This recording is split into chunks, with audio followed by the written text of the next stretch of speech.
right, welcome to FIREchat, everybody. I'm your host, Rich Rice, and today I have with me on the show Mr. Brennan Saucedo. Hello, everybody. Brennan here is a longtime friend, actually, and also does a lot of social media. And I'll let him tell you all about that stuff. But we're really excited to have him on the show. He recently came on to the club as one of the club's newest sponsors, so we're going to talk about that a little bit. We are the Financial Independence Through Real Estate podcast. That's what FIREchat means. So we're going to touch on some of that stuff. And we got our new background here, courtesy of my editor David, who lives in my mate editor David. He's like he's from London. Oh, so, nice. Yeah, and it's he does a lot of editing and stuff, and he's like, it's always, hey mate. Yeah. Nice. So we got this brand new background. This is kind of our first test run. Let us know what you think. So Brennan, perfect, dude, it's great to have you on the show. We've had you. I know we're gonna warm ourselves by the fire here, even though it's hot as hell in here. Yeah, it's a little warm. But I mean the air's on. I swear, it's for the effect. It makes everything real. Exactly. Well, I've wanted it for a while. I had the palm trees as like a kind of a temporary thing. I really wanted this setup, but it's taken a little while. So, but I'm happy we have it now. So, like I said, let us know what you think. We can't see it right this second, but we're just staring at a green screen. But I can feel it. I can feel it exactly in the temperature around me.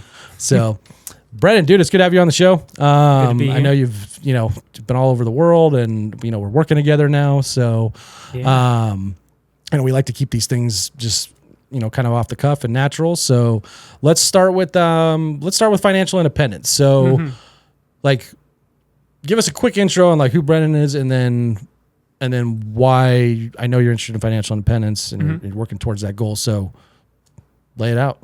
All right. Sounds good. So for those of you guys who I haven't met yet, I'm meeting for the first time. My name is Brennan. I have a social media marketing company. And originally we started out doing Facebook ads and things like that. It started off with a little mission that I had for myself, just to surround myself with more mission-driven people. Because at the time, when I came up with the concept, I was working in the bar. I'd gone to school for marketing and stuff. And just decided at 21, I didn't want to be behind a desk. So I went to go do something more exciting.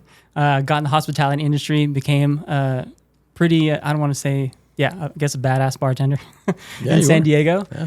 And, made my way through that industry to the point where I was like, okay, I just wasn't sure if that's what I wanted for the rest of my life.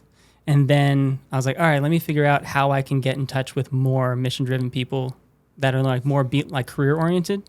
And then, so I started doing that within that industry. But then at a certain point, just before COVID, I actually started getting more opportunities to do ads for companies and festivals and things. So after a certain point, I was like, let me just do this for myself, because I'm kind of limited to what people offer me or what their budget is versus me actually being able to control who I go work with, what their culture is, what their mission is, and also their budgets. So that was kind of like, all right, let me give this entrepreneurship thing a full spin. And then I dove into Facebook ads. I realized that there's a lot of brands out there that don't have their brand built out, but they're selling stuff, so they're making money. So I was like, oh, something's working. But when I would get into their ads, it was like, okay, if I fix your brand, you'll probably make more money. And then that worked. And then I started doing that for coaches and independent contractors and just individuals. And then I was like, oh, this is way cooler, because I'm actually helping individuals reach not just financial independence and build their businesses, but also do so while pushing their mission and achieving the things that they want to see out of life and sharing with other people. So that's kind of how I segued my professional, career into where I'm at now, which is where I mainly focus on personal brand and also still do Facebook ads and such with people that have already built out their personal brands and have their offers and stuff. So it's been a little bit of a journey, but we're here. You took it. That's what I was gonna say. It sounds like it's been a little bit of a journey. That's really cool. You're we just started, working together as far as, the coaching and branding, and we're working on a ton of stuff. So I'm definitely excited to go down that path with you. Because I remember we sat down, it was years ago now. It was 5 or 6 years ago. And I think it was really when you were getting started. Yeah, that's when I first started switching into my own company. Yeah. Yeah, and we sat down about about Facebook ads and some of that stuff. And at the time, we were just getting started, and I don't think we had at the time we didn't have funds for it. And but we talked over the years, and finally came up with something. Like you said, you hit on something that was really important, like working within people's budget instead of just having like a here's what I have. Now you've kind of customized things to be like, hey, like we could, like you want to do this, we could like make this happen for this, and I think you become a lot more dynamic. With your offerings and what you can deliver in your packages and all that stuff. So that's pretty cool, man. But you say you're still doing Facebook ads, or? Yeah. So I actually kind of put that on the shelf for a little bit, just so I can focus a little bit more on building the personal brand and branding consulting side of the business. Okay. But now, as of recently, maybe like past month or two, I started getting back into accepting Facebook ads clients. Gotcha. Well, not just Facebook ads. It's actually social media ads across the board. So Facebook, Instagram, TikTok, YouTube. Oh yeah. So as far as like branding and stuff, like what do you think like what's the most common thing you see that like people are like, I have a brand, but they're like, maybe they're missing these 3 things or these 2 things or maybe, is there like 1 or 2 things that people really you just see them like making the same mistakes over and over again? Yeah. So this is one that is commonly talked about, which is a lot of people, they'll say, oh yeah, I got my brand all together, but really what they have is a logo. Yeah. And they'll be like, I got a logo, I got colors, I got my Facebook looks cool. I mean, back in the day, it's like my MySpace looked cool. And like, they just like have the aesthetic out. So it's not necessarily I guess you could say it's more like the brand image rather than having the brand voice, which the brand voice actually guides the ship. Gotcha. Yeah. Gotcha. So like, how do you get them to develop the voice? So when building a brand, I always tell people that first you got to recognize that brand is just another word for reputation. So that's a good point. Instead of thinking like, oh yeah, like it's a tagline or it's the customers or what they sell, it's the reputation that your brand builds that makes people want to associate with you by buying your products. So it's kind of like a cool, like deep psychology take on sales. But I always break down brand into 5 things. So we have like the 5 core pillars of brand, which is your values. So these are like strong principles that you live by. This could be politics, religion, just quotes and strong principles that you have that you want to teach or have learned throughout the years. Then you have your interests. So these are just interests that you have, things that you do and research in your free time when money's not really involved. You would do it whether you're getting paid or not. See, values, interest, expertise. So like what you're good at that you want people to know you for. Your mission outside of making money, because we can do anything for money, but it's like, well, why did you get into this career? What outcome are you looking for that makes you fulfilled? So that's super important. And then also your story, because that kind of ties everything together. Because you could always say, oh, like these are my values, this is what I'm into, this is what I'm good at. But then once you tell someone your story, it's like you're sharing examples of how you actually embody all those things, where it's not just you reading off a piece of paper. Yeah, that makes a lot of sense. What is there one that like out of those 5 things is there and hopefully everybody was taking notes on those 5 things. Those are all very important. Is there like what's the easiest one to come up with out of those, and then like what's the one that people struggle with? I think the easiest one to come up with is your story, just because, I mean, if you have a decent enough memory, you should be able to recall, how you got to where you are today.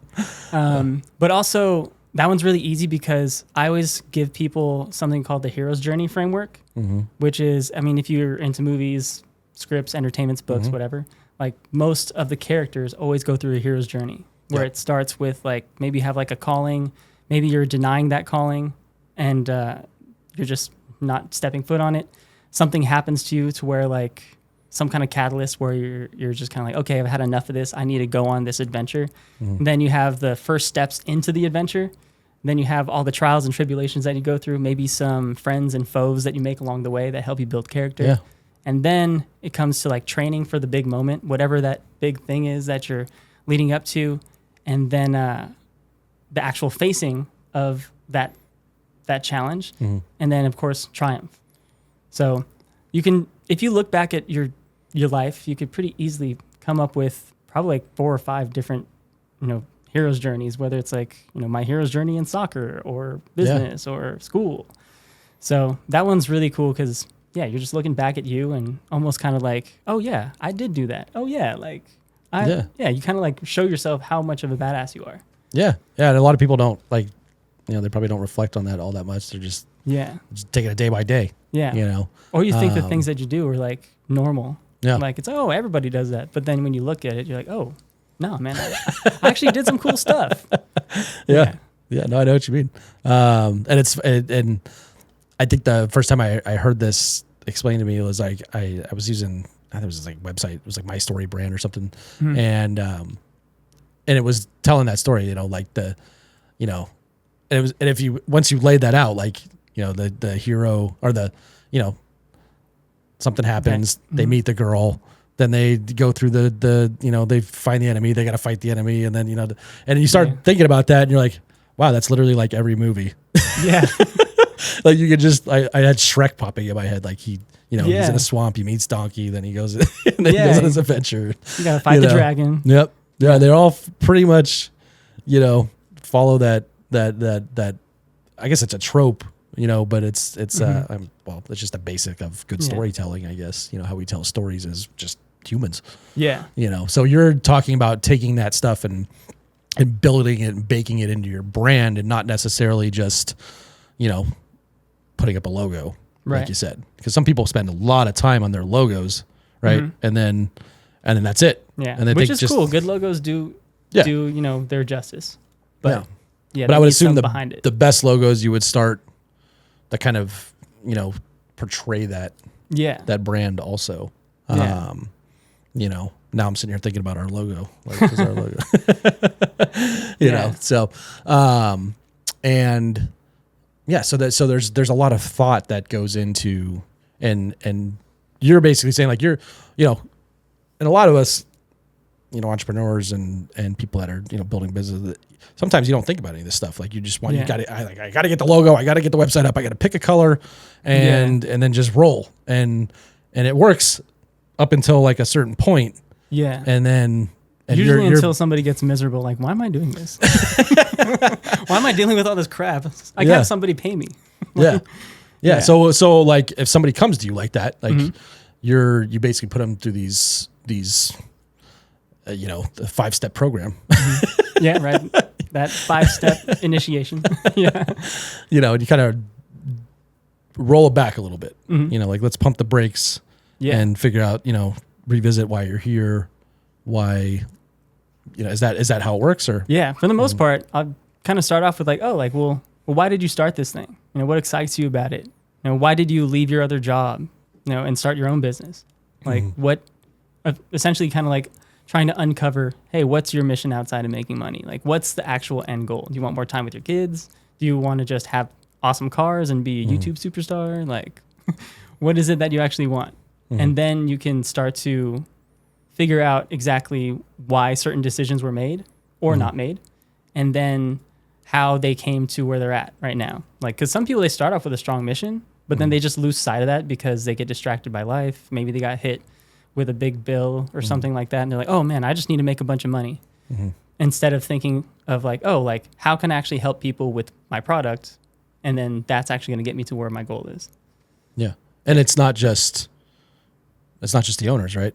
It's the customers, dialing into those, the haves and wants of the needs and wants of the customer too, right? So how do you do that? Yeah, so that's a really big part of sharing your story and your values and all those things, because one of the coolest things that I've found is that most people, they just want to be understood, right? They want to be understood, and when they hear your story, what really triggers them to build trust and want to become familiar with you is when they hear parts of themselves in you. Like we're as people, as humans, we're social creatures, right? We want to come together around a fire, share stories, and shooting stars. Yeah, shooting stars and talk life, right? And talk about what's possible. Yeah. So when you connect with people that are like you, or you find someone, say on social media, that's like, oh, like this guy might be rich, but he also lives in this area. Oh, he's also from like this type of town. Oh, he also loves baseball. like, oh, this is someone that I could probably see myself hanging out with, even if it wasn't business. Yeah. So when you relatable. when you become relatable and you put yourself out there, when you're clear about what you're about, it makes it really easy for other people to make a clear decision if they want to hang out with you too, and if they want to do business with you. So it's like when they see not just what you guys have in common, but also what you've achieved, like associating with you by following you or something on social media, or buying your product, like Michael Jordan, and you buy his shoes. It's like, oh, you're also buying like access to his greatness and how it can be relayed on you. Yeah. Yeah. It's that belief. And like you said, it's the feeling. Yeah. It's the feeling you give people. And, and you said it, and you said you said like, that's about it. That's about it. Which I don't think you mentioned it. What's the name of your company? My company is About It. Yeah. Yeah. About it Co. About It Co. Yeah. That is such a, like, I think anybody that reads that, they're like, about it. Yeah. I like that. Like I'm about it. I want to be about it. Yeah. I want to be about it. What's about it? How do I be about it? Yeah, exactly. That's such a cool name. And like your logo and everything. It's really cool. So did you come up with that or? Yeah. I didn't know if like somebody like whispered in your ear, you're like, oh yeah. Well, it was kind of a funny story how that came about, because originally I wasn't even supposed to get into marketing. When I was in the hospitality industry, I was actually starting to throw events, because I grew up in the entertainment industry, as you know. But there was a lot of cool events that I was part of when I was living up in Orange County, and a lot of them were centered around dance, hip hop, street culture, street art. And when I moved down to San Diego to do bar stuff, I didn't really find that, or I just wasn't in line with the people that were doing that. So luckily the bar I was working at, they gave me opportunity to throw an event.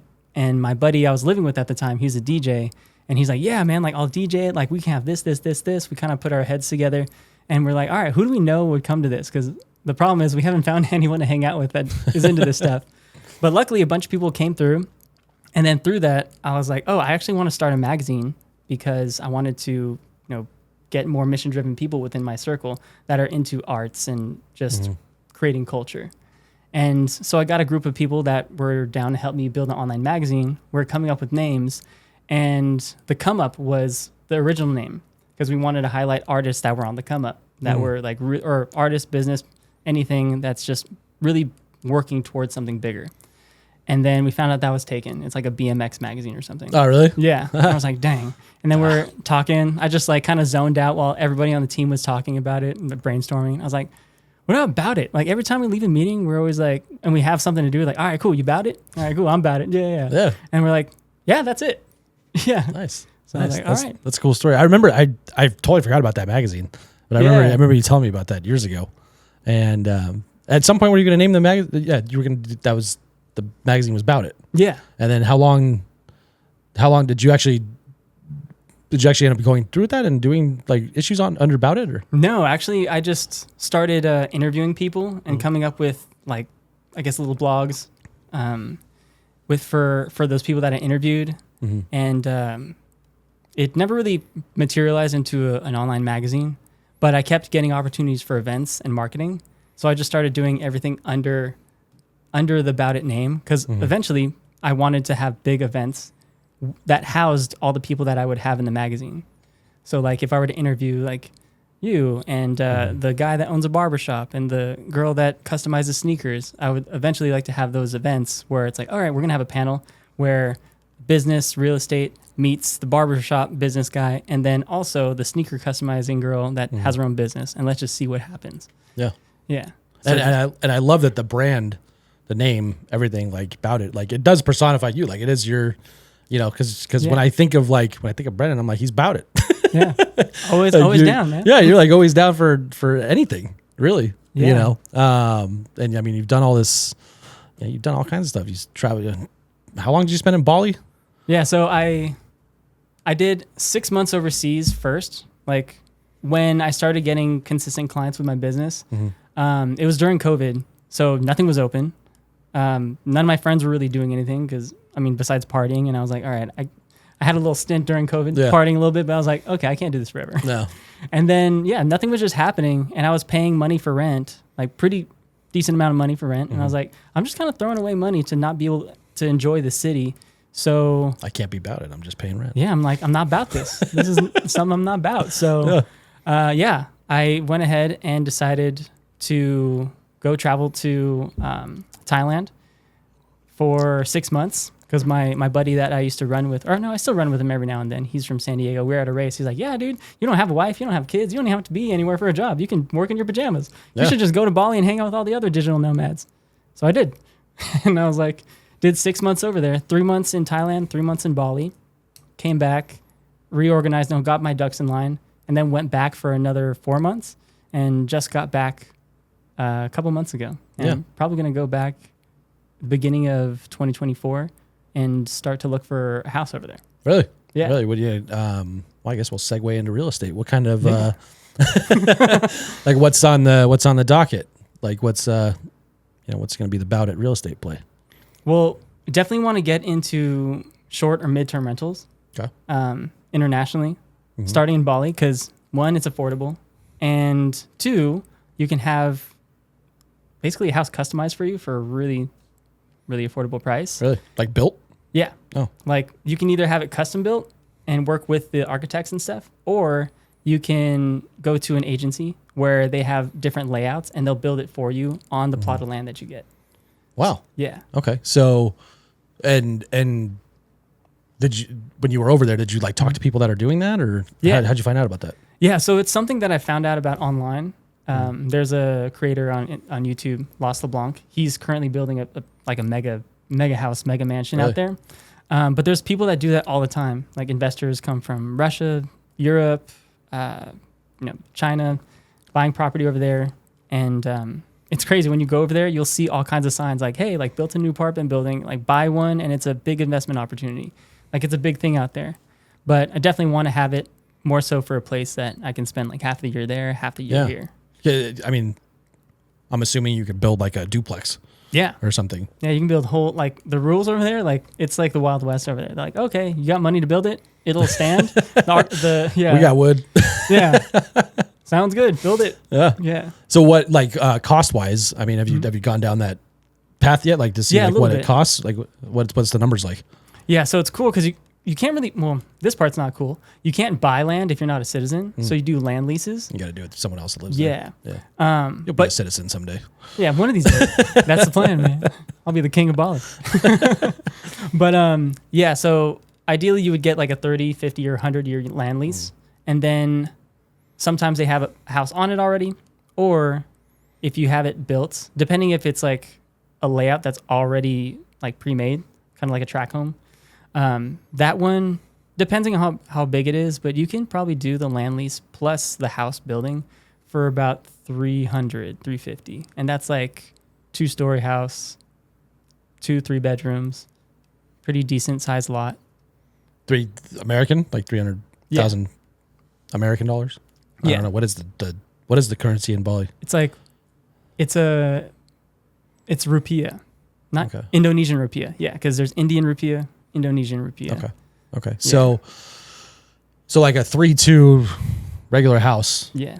About 300,000. And then what's the, like, is there not a lot of real estate to buy there? Like, why would you want to build versus if you could buy something that was just to customize it, or?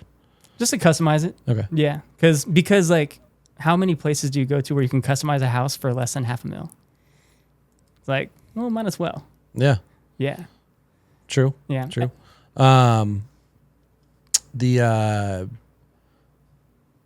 So like if what is the real estate market there? Is it a lot of like locally owned stuff? Is it a lot of like, because there's a certain town or something you go to a lot.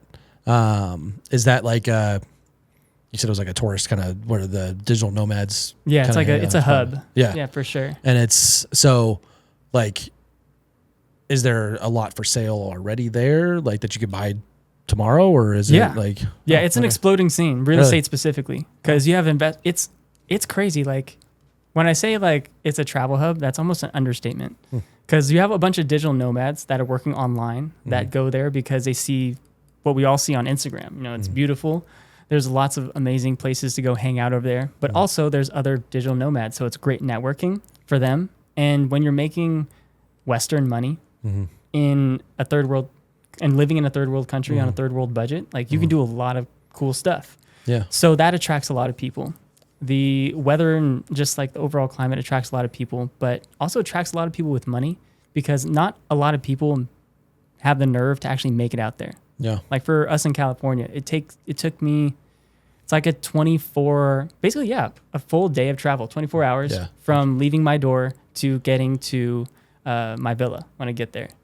So not a lot of people are willing to do that. Yeah, my villa. That's a fancy Balinese way of saying apartment. Yeah. Yeah. But yeah, so it's a long trip. Surprisingly, it's not as expensive to get there as you would think. Like if you book it 3 months out in advance, a plane ticket with one stop, it'll cost you about $800 to $900 round trip. Wow. So like I book it, like leave one day and 4 months later, I have my date set.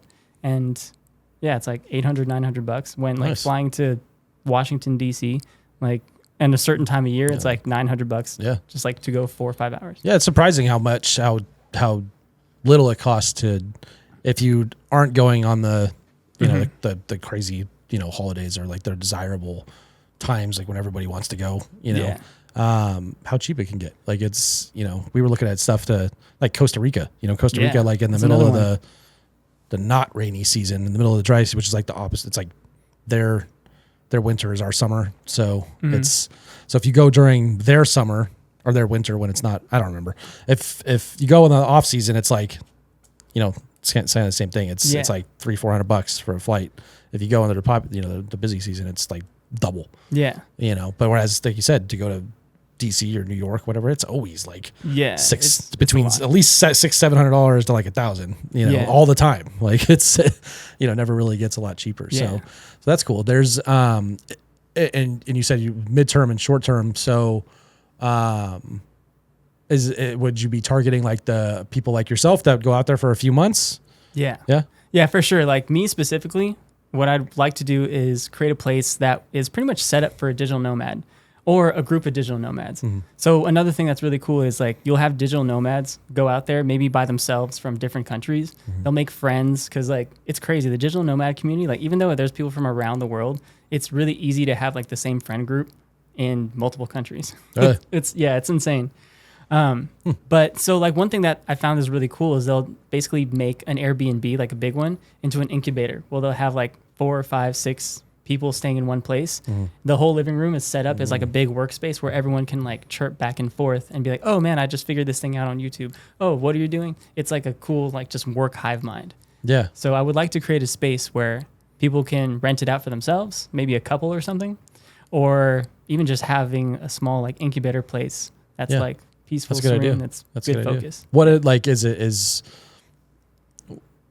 everybody, you know, doing social media ads? Like what kind of other? Yeah, there's a good mix. Like I met this guy, he's an architect.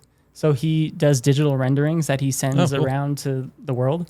There's a couple other people. My buddy, he's deep into AI. So he built a company and actually networked because they have a bunch of digital nomad meetups over there for all kinds of stuff. So he met some dude at an AI meetup. Turns out he's a hotshot, bought his AI company for a pretty decent amount of money just from being in Bali. Like nothing else. If he was anywhere else in the world, it wouldn't have happened. Wow. That's cool. That's cool. I didn't know that. Honestly, like I didn't realize until you told me recently that there's like that much of a scene going on. I thought you just like stumbled into Bali and you're like, yeah, I like this place. Right. I saw it on YouTube. Just gonna go. You know, so I mean, you know, because when you were in Thailand, you know, I remember the thing I remember most. I mean, I don't know what I'm sure there's stuff you remember most, but like what I remember most from watching your YouTube and stuff, like I remember the motorcycle journey. Oh like man, where you rented the motorcycle and then it broke down or something in some really small town. Yeah, I put the wrong kind of gas. Oh, that's what it was. In my motorcycle, and I basically had to like take it apart, take the little engine apart, and like drain all the gas, and then like push the gas through, and then I had to walk to some other like a homestay that was like a mile away, and everywhere that I went along the way, I was blindly walking in the direction. By the way, I didn't know that there was a homestay there. I was just like, "You guys speak English?" And they're like, and I was like, for a whole mile on foot. I'm like, shit.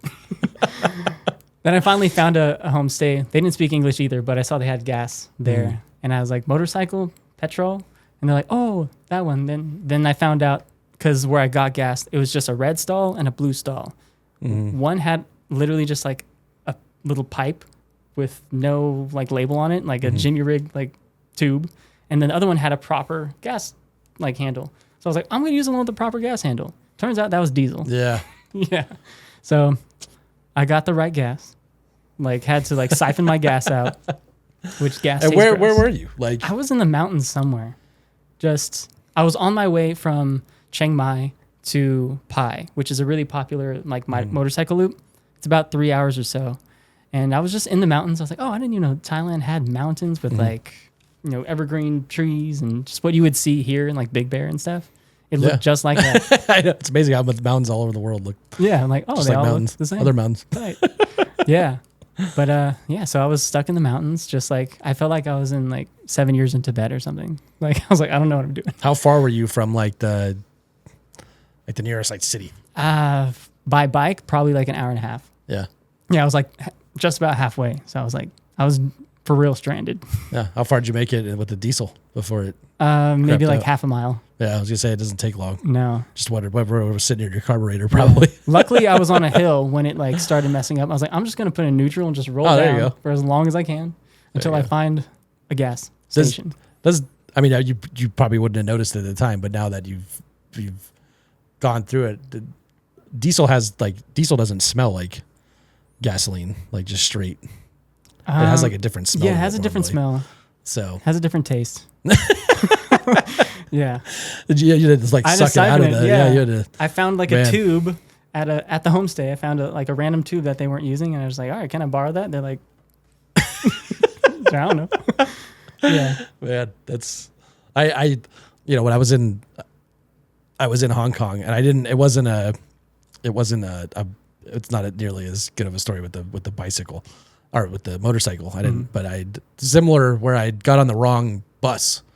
I got on the wrong bus for like 30 minutes, and I thought I was going to this one place that was like a lot of English speakers and like just another town, like another city basically out in the countryside.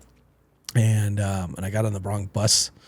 I went like 30 minutes the wrong way, and I got off, and it was like nothing, because in Hong Kong everything's in English and Chinese, and I got off, and it was just everything was in Chinese. Nobody spoke English.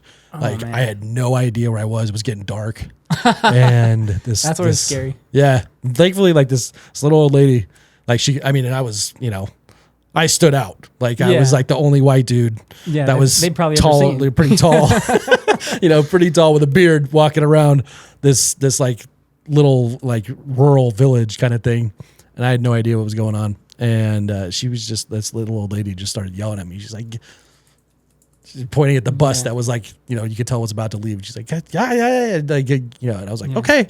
So I got back on, and but it's nice. People are always. Have you found? I'm sure that for all the horror stories and things about people traveling, like.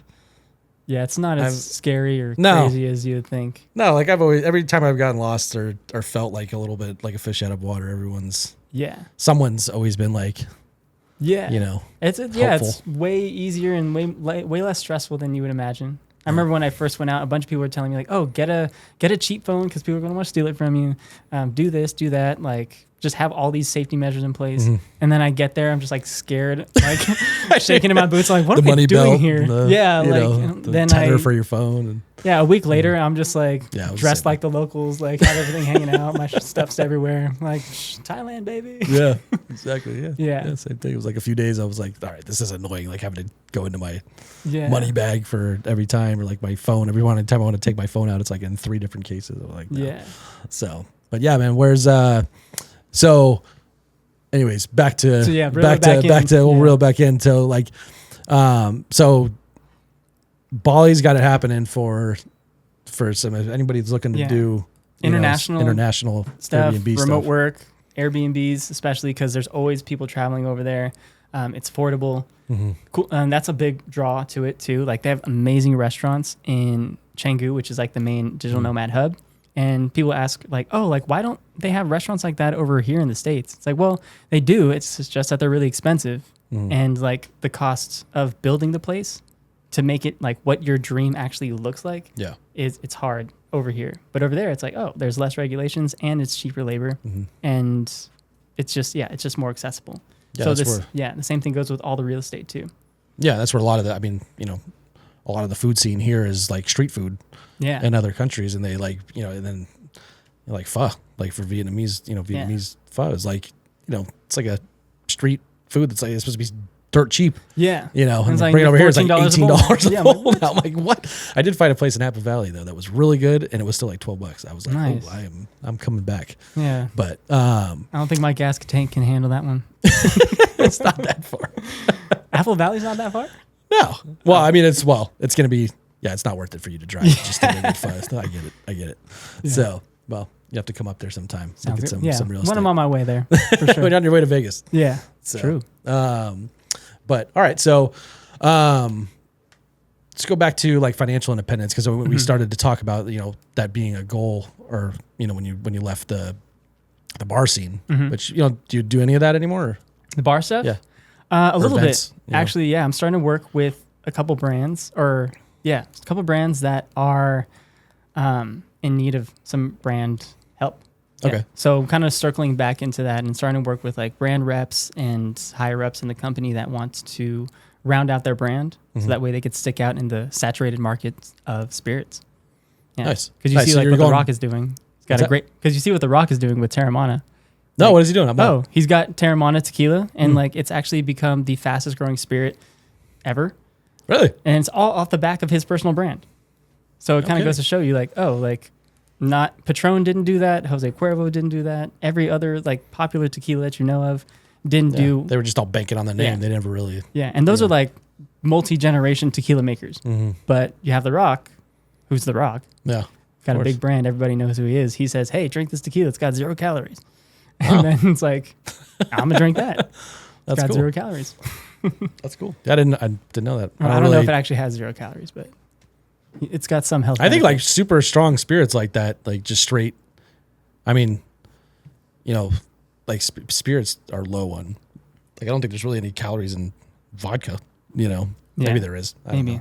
I don't drink any. I got to brush up on my. Yeah, it's been a while for me too. I didn't even know there was a new tequila. I was like, yeah. So, so you're not gonna be bartending. No. And are doing like events, but you're going back to those contacts that you have, right? And opening up a new new lane, basically. Yeah, exactly. Yeah. Cool. Yeah, and a big part of that is like I'm not really reaching out to a lot of these contacts. A lot of them, because I'm creating content that's around my brand and what I do and those 5 pillars. They're starting now. That's been some time, and they're starting to move in their career. They're starting to see where like this is where Brennan can help me out, because he's that guy in my circle that does this. So that's another part of like building your brand and putting your content out there. So that way it's like when those leads, are ready for you, they'll know exactly who to go to. Yeah. Yeah, absolutely. And I mean, it works. I mean, I've been, like I said, we've been trying to work together for years, but and I've been following you obviously on Instagram, and I've known you since, I don't know. I don't know, 15. I don't even know. No, more than that. Yeah. So since we were kids. Yeah, basically. So, and so just following you on, and seeing all the stuff you've been doing and working towards is really cool. So I know we've tried to wrap back to financial independence like 3 times. We're going to do it this time. Got it. So what does financial independence mean to you? Financial independence to me means, I read a really good quote on this the other day, so I'm going to try to paraphrase it. But it's not necessarily getting what you want. It's being happy with what you get. Okay. And for me, it's like, because I firmly believe that you're a reflection of your own standards. So when you start to receive the things that actually make you full, make you happy, the things that you would have wanted and would have gone for, and they're naturally coming towards you, including money, and you have the option to actually take advantage of these opportunities without anyone getting in your way. I would say that's the overall definition for me, what financial independence means. I like that. One more time on the quote. It's oh man. It's being, sorry, I'll let you know as I might butcher it. Not necessarily getting what you want, but being happy with what you get. Okay. I'm going to try and say it. Not necessarily being happy with what you want. Not getting what you want, but being happy with what you get. Okay. I'll have to write that one down. But I like it. I like the spirit of it. It's like being mindful of the present and being like, what, like you said, like it doesn't. So, and you're like, as that applies to you, are you there? Not entirely. I guess you could say I am by definition. Yeah. Like making my own money. Mm-hmm. It's enough to sustain life. And the only hoops that I have to jump through are hoops that are presented by myself. Mm-hmm. Like my limited bandwidth to work. So it's like, all right, like for me, instead of being like, well, I got to get a job that'll let me work more hours. For me, it's just like, okay, I need to hire someone that's going to help me improve my marketing process. Mm-hmm. Okay, I need to improve this system because it's going to help this many more people, rather than like, dang, I need to ask permission from somebody to get time off, spend more time with the kids and things like that. Yeah, so, you can go to Bali whenever you want. Yeah, I can go to Bali whenever I want. Just depends if I want to take meetings at like 2 a.m. Is that a that's a real struggle? Thing. Yeah, like if you're taking meetings, the time difference. Yeah, that time difference is crazy. I was taking meetings from like 10 p.m. till like 1 a.m. and then from 6 a.m. to like 9 a.m. Wow. Yeah. Yeah, I'm sure you get used to it. But you get used to it. But do you have like certain days that you block it out? Like, I'm only like I work 3 days a week and then. I say Monday through Thursday. Okay. Yeah. Because that's what I try and do. It never works, but that's what I try and do. Yeah. I try to give Friday just to do me stuff. Like, like I can work on my content or I want to study something. Mm-hmm. I try to leave that for Friday. But yeah, like I said, it doesn't really work out. Yeah, I tried to do the Tuesday, Wednesday, Thursday thing and then just do just slam 40 hours and Tuesday, Wednesday, Thursday, like 50 hours. And just things it never works out. There's always things that come up on Monday and Friday. Yeah. That I'm just like there's always something, a last minute meeting, something happened with the toilet, you got to fix it. Exactly. It was just happened with the bathtub, So, and then what does most people when they have financial independence, there's some kind of, like a money goal that or a cash flow goal that they want to hit, or is there are you trying to get to a point where there's like passive income, like that you don't necessarily have to do those 2 a.m. calls if you don't want to? Yeah, definitely. And that's are you mainly looking at real estate to do that? Not right now, but I do want to add that to the portfolio of how I scale that number. Gotcha. And what's your obviously you're doing these brands across multiple different industries. Like what do your clients look like? Like what kind of industries are they in? So I got clients from lots of different types of industry because everybody really needs a brand.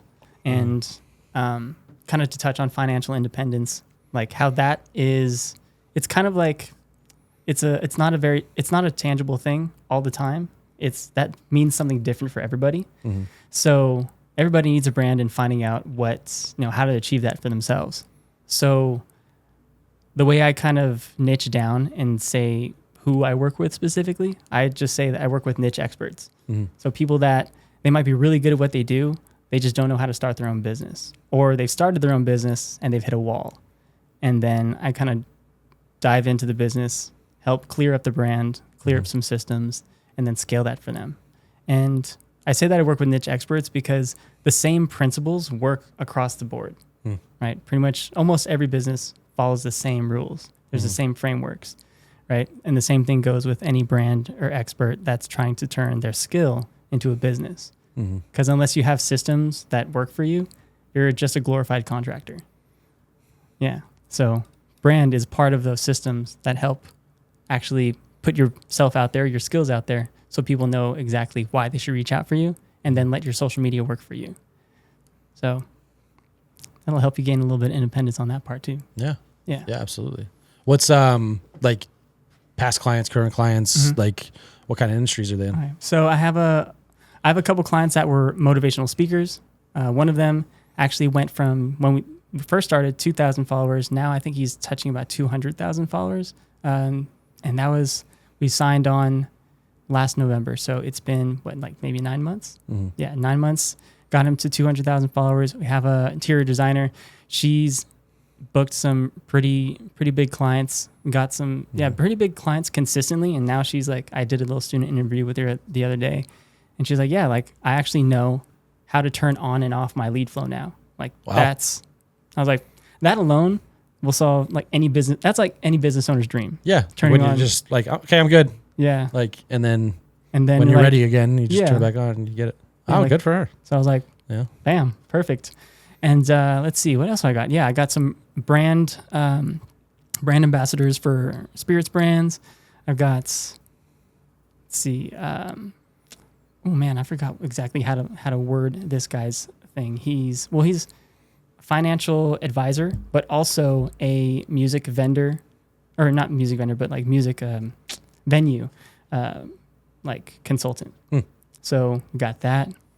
So yeah, you can see it's just like across the board. It's just like you said, it doesn't matter what the business is. It follows the same principles of brand principles, really. Yeah.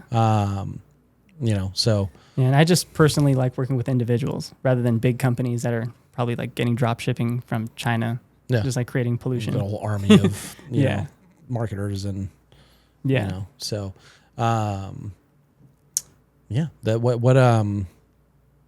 is there any particular? Are there anybody that you haven't worked with that you like really want to work with? I really want to get back into the dance industry. Really? That's really big. There's a girl that I know, or a lady that I know. She's a good friend of mine. She's top of the industry, but she's kind of like got everything already figured out. Mm-hmm. So I would love to, tap back with her or somebody like her that is providing some kind of knowledge for the dance community, because overall, like that's kind of where I got my start. That's where I got my work ethic. That's where I got my understanding of systems and just, like the drive to push forward and get better at a skill. So I definitely want to dive back into that and work with someone who can kind of be the conduit for me to develop and deliver that value.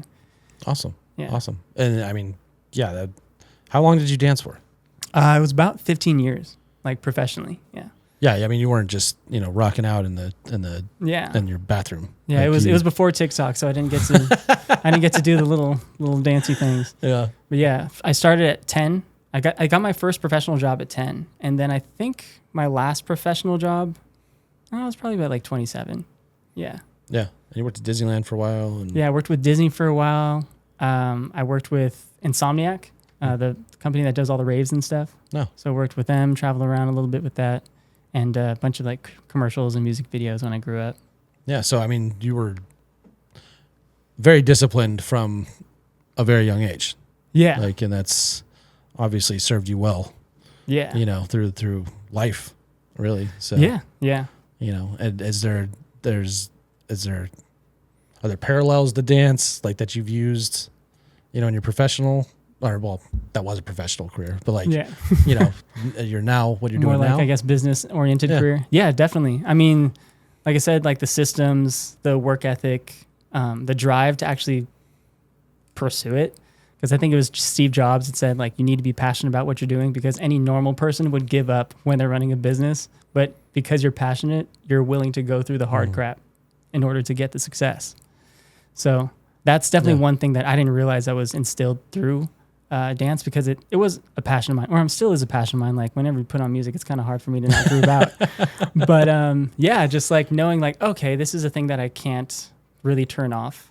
Business for me and brand, it's something that I've found that it's something I can't really turn off. Mm-hmm. But when I'm in certain things that I just like can't wait for the end, I'm like, okay, this is just probably something I shouldn't pursue.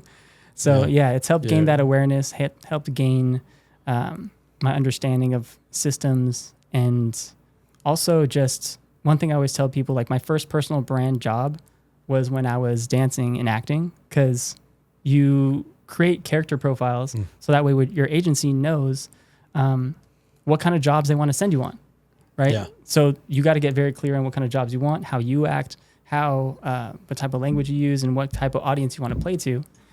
So that way you can get pitched to the right jobs. Gotcha. Yeah, because they put like you put like a sheet and a headshot. Yeah, and what you they're want. just like, all right, there's like 100 kids that fit this profile. Perfect. Let's just see which one works. And then it's the same thing with personal brand. Same thing with brand in general. Like you figure out like what your business is about.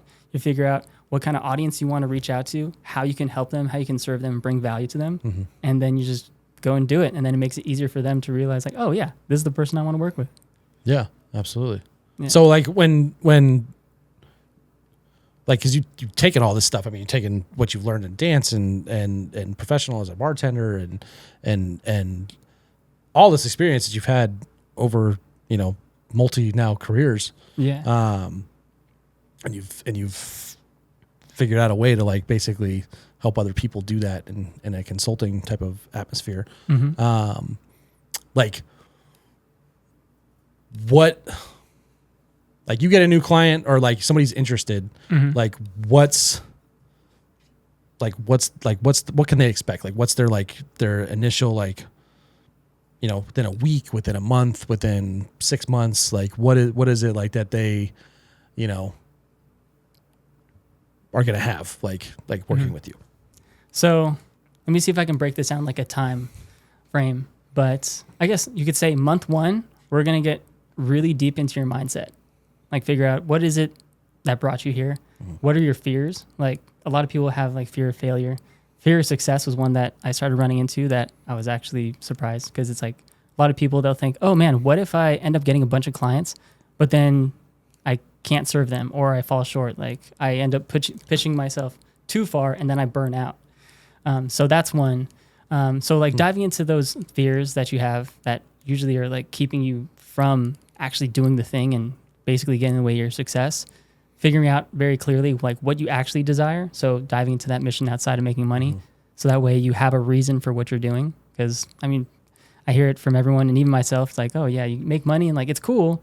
And it opens up doors, but then it doesn't necessarily make you happy. It's like what you do with that money or what you do with the time that you've gained from having it.